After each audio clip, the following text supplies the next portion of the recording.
If you were expecting a remaster in the sense of Mafia, whereby the developers put in so much effort, it was like they took out your eyeballs, held them closely and danced beneath the glorious moonlight before wining and dining them, and then popping them back in your head with a gentle caress. No, this is not like that at all. If you're looking for that, well, you're going to be disappointed. This is one of those remastered in air quotes games that's essentially had a slight lick of paint in terms of resolution and texture, but for all intents and purposes is the same game you remember and potentially loved. And if that's what you're looking for in a portable form factor, then I have some good news for you. Kingdoms of Amalur on the Nintendo Switch is likely to put a smile on your face. Why? Well, let's find out.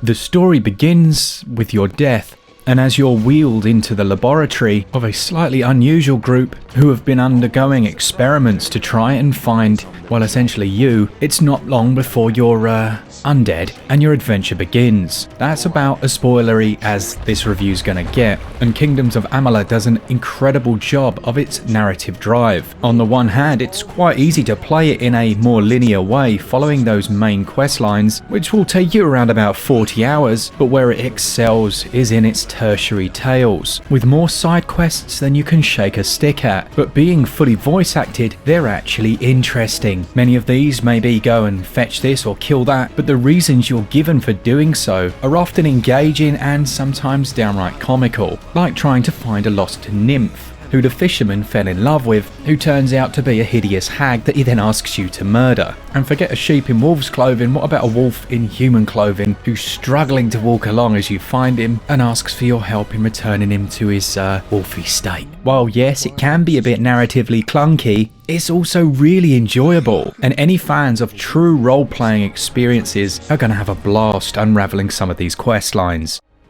As far as gameplay and controls go, this is a fast-paced action RPG. You move your character with the left stick, you can roll in any direction, and you have a main and secondary weapon. And it's interesting to play this with hindsight of latter releases, even things like the Monster Hunter series, where there are multiple weapons and that essentially determines your class, as Amalur has many of those same characteristics. There are a number of different weapons and abilities that you can use, and you can, for all intents and purposes, spec out your character in any way you want, gradually branching out into multi-specs as you level up, allowing for magic and melee or stealth, whatever suits your chosen build. And it's a game where you can play through multiple times just to experiment. Depending on your class, you'll also unlock a number of abilities. Each time you level up, you can put points into specific areas, and this was my first ever time playing as a magic user in any RPG because it's usually such a clunky profession, but here it's done really well, with your spells staggering enemies, and then you'll unlock ones which allow you to chain them together to devastating effect. As you're fighting, you'll notice this bar gradually filling, and when filled you can hold down the LZ and RZ triggers, which slows down time and allows you absolute destructive abilities to wail on all the enemies, before in a your soul is mine style moment you can unleash upon one of them, spamming the button shown to increase the amount of XP gained and generally just feeling powerful. And power is one thing the game does well. How many RPGs have you played where for the first few hours you felt like an absolute weakling? Not so the case with Kingdoms of Amalur. You could be handed a twig in this game and absolutely dominate. That feeling is only perpetuated by the amount of loot that's lavished upon the player, with chests galore, some which will be picked open through the use of a very familiar lock-picking mechanic, but you'll also find magically trapped chests, which require a small minigame to open. There are several towns throughout the game offering you shops to sell, side quests are plenty, and if you're so inclined, lots of different things to steal. The stealth system gives you a percentage chance for how successful you'll be, but if you fail then essentially you can build up quite the fine in a certain area. Aside from side missions, there are also factions that you can join who offer their own questing, with unique items and rewards available to the player if they so choose to go down these avenues. This is an open world experience. Well, it's essentially several open worlds interconnected by loading screens, but they're large and you're given free rein in the direction you travel. The game has its own crafting systems and also the ability to repair and maintain items, and there's fast travel here as well. Active quests are logged on your map, making it reasonably easy to keep track of everything, but you can also assign one to gold to make it easier for you to follow. As far far as controls go, there are a multitude of options here, and you can change the sensitivities of just about everything. Little touches, like allowing you to change the time before the camera starts to follow your player, are really welcome. But other ones which genuinely improve the combat experience, like moving the camera out further or increasing the field of view, are borderline essential. As you'd expect, you can choose several different difficulty modes, and by default you'll certainly feel rather powerful, but at the higher difficulties, that combat takes on a whole new challenge. You can assign quick items to allow you to heal on the fly, and for its age, the battle system works remarkably well and feels very fluid. It's not all perfect, and there are some clunkier elements like the camera not actively tracking some of your enemies, and you'll certainly lament the lack of a more advanced lock-on mechanic. But when all is said and done, there are so many role-playing games where the combat just isn't fun, and that's not the case here. It's rare these days that I take the time to side quests, but even all these years later, Amalur does it better than most modern RPGs. As I'm sure you can gather, I have thoroughly enjoyed my time revisiting this world. I'll restate that if you're looking for a remaster or a massive change to the original, you're just not going to find that here, but that doesn't detract from how good a game this still is. And there's something about playing that in the palm of your hand that doesn't translate to any other platform and has to be experienced to fully appreciate it. Just like when you first held on to Zelda Breath of the Wild and thought, how is this giant world in such a small device? Yes, I would have liked a couple more changes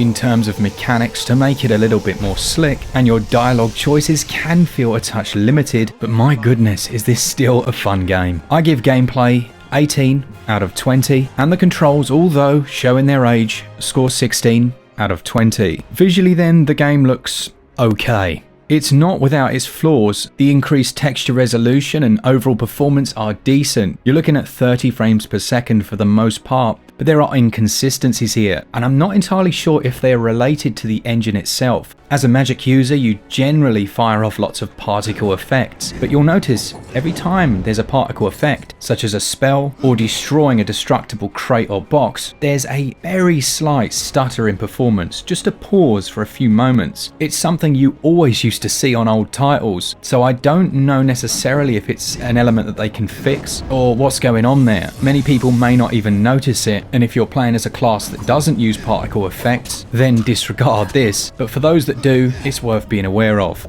For the most part, as you're traversing through the land, it will maintain that frame rate, and that goes for handheld mode as well. As you can see, despite its age, it still looks okay. The shadow resolution isn't the highest that you'll see, but in terms of artistic direction, it still holds up well. There's a vast number of different enemies to fight, with one of the most dated aspects probably being the character designs and animations. There's a woodenness about them that belies the age of the game. The soundtrack of Kingdoms of Amalur is wonderful.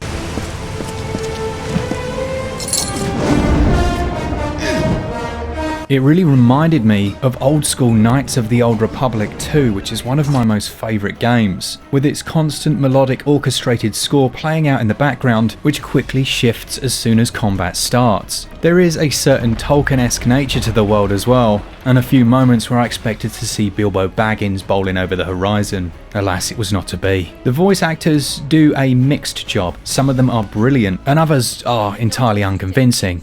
What is this world coming? Help! The wolf just ate my leg. Please, can you go and get him? Yeah, maybe not. Load times on the Nintendo Switch version are impressive. On average, you're looking around about 10 to 15 seconds for an area to load, but these can be much faster. Despite the frame drops, I think overall the job they've done on the Nintendo Switch is decent. I should imagine a day one or latter patch will improve the slight stutter I mentioned, but it feels good having this kingdom in the palm of your hand. It's worth mentioning that the 20 hours I've played on the Nintendo Switch version, I haven't experienced a single crash. Now, I've had that before whereby that's my experience and then someone else has a totally different one. But from the conversations I've had with other reviewers, so far no one's been lamenting bugs and crashes, so let's hope, fingers crossed, that's also the case for you. I am aware that the PS4 version, and I've got the PS5 version, did have a few bugs in it, so I cannot attest to every scenario. I give visuals and performance 16 out of 20, and I enjoyed the audio, that also scores 16 out of 20. As of today, the Nintendo Switch version will cost you £36.74, which seems like an awfully odd price. I wonder if there's a pre-purchase discount or your regional equivalent. Now, it is available physically, and I've already found it for £28 here in the UK.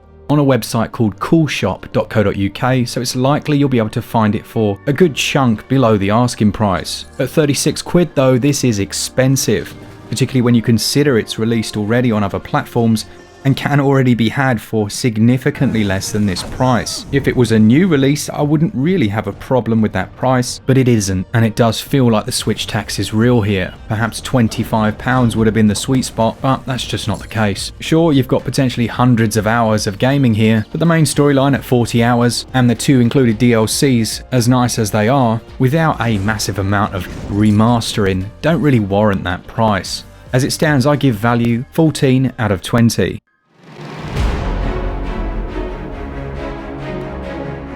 As with the best stories, let's end where we began. No, it's not the best remaster, but yes, it does still hold up as an excellent RPG and is a great amount of fun. If you enjoyed titles like Dragon's Dogma, do not sleep on Kingdoms of Amalur. You'll have an absolute blast. It scores a SwitchUp score of 80%. Let me know down in the comments, is this one you're interested in, or have you already purchased and you are just waiting for that game to go live? If you enjoy the content, then do consider sticking around, and as always, a huge thanks to our patrons who support us each and every month. For all things Switch, all the time, keep it Switch up. Cheers guys, see ya!